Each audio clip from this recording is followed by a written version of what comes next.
Slaný koláč úplne bez múky a ešte k tomu plný bielkovín? Pozerajte ďalej.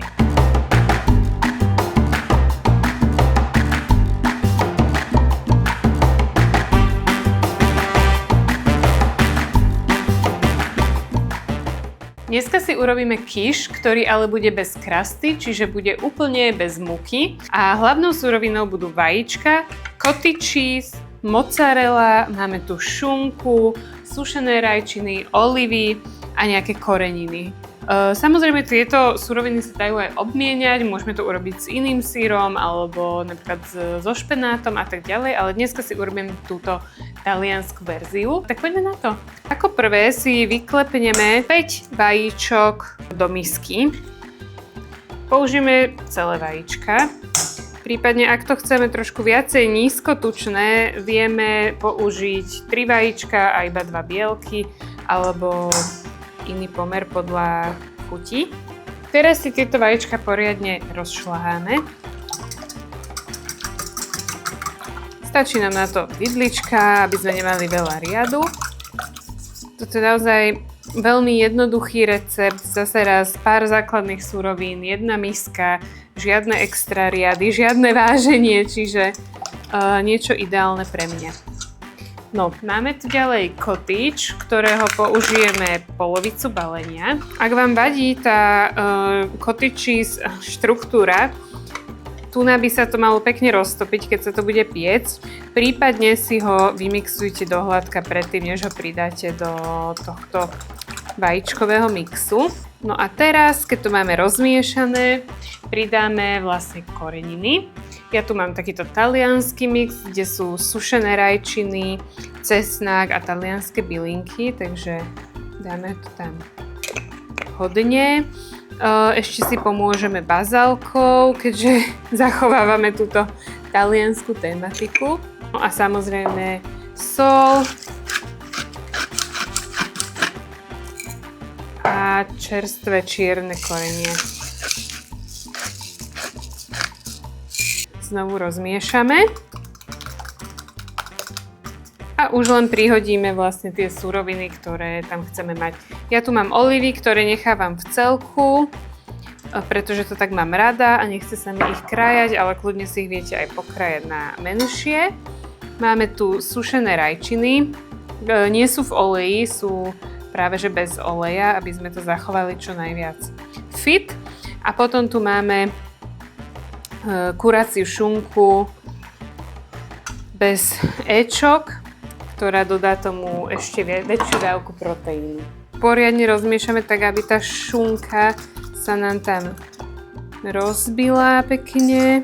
A do tohto celého mixu máme tu pripravenú strúhanú mozzarellu, približne aj 100 gramov, tak polovicu vlastne dáme ešte do tohto mixu. To nám bude robiť tú štruktúru a držať to cesto pokope spolu s vajíčkami. No a takto pripravený mix jednoducho dáme do keramickej misky, ktorú som si naolejovala a vysypala ovsenou bezlepkovou múkou. A pekne to tam iba nalejeme.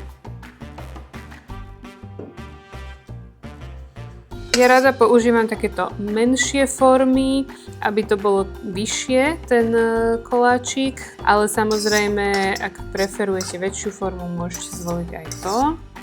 No a na záver to ešte posypeme mozzarellou, aby sa nám to pekne do chrumkáva zapieklo. A takto pripravený koláč môžeme dať do rúry.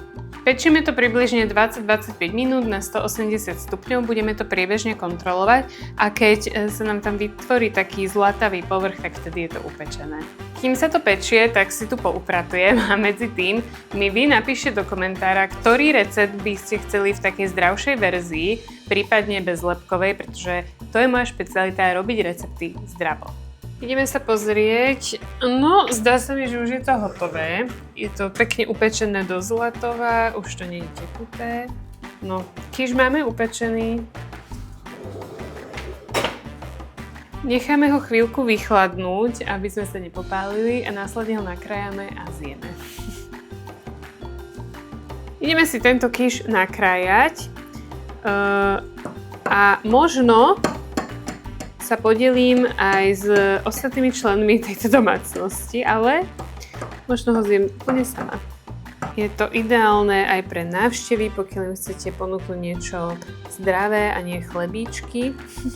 Ako obvykle som si pozrela na ochutnávanie najväčšieho gurmána Adama. To som ja. A ideme teda na to. Dobrú chuť. Vyzerá to fantasticky. Som strašne hladný, takže dúfam, že to bude dobré. Viem si to úplne predstaviť aj ako napríklad nejaký brunch, vieš, že namiesto chlebíka. Výborné. Silno vajíčkové, že naozaj tam cíti to vajíčko. Dominantne tam cíti to vajíčko. Šunka. Všetko super. V zásade na to sa podľa mňa nedá nič pokaziť. Ne. A viem si to úplne predstaviť aj v rôznych iných kombináciách, vieš, že feta, špenát a tak.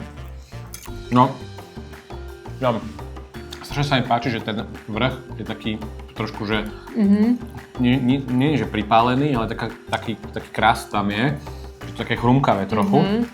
A akože zase nemám čo vysknúť.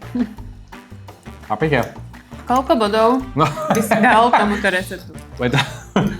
Opäť by som dal... Áno. A tentokrát dám 9 z 10. Prečo 9? Je to také easy, simple a hlavne je to také, že... Moc zdravé na teba. Nie, ale je to veľmi také vajíčkové. Ale je to strašne dobré. Ak som to zjedol úplne, že celé. Nemôžem dávať stále 10 z 10. Tak keď si chcete urobiť tento vajíčkový kyš, urobte si tento recept. Celý recept nájdete v popise tohto videa. A nezabudnite nás sledovať pre viac receptov, pre viac zdravých receptov a určite dajte aj odber tomuto kanálu. Ďakujem! Čaute.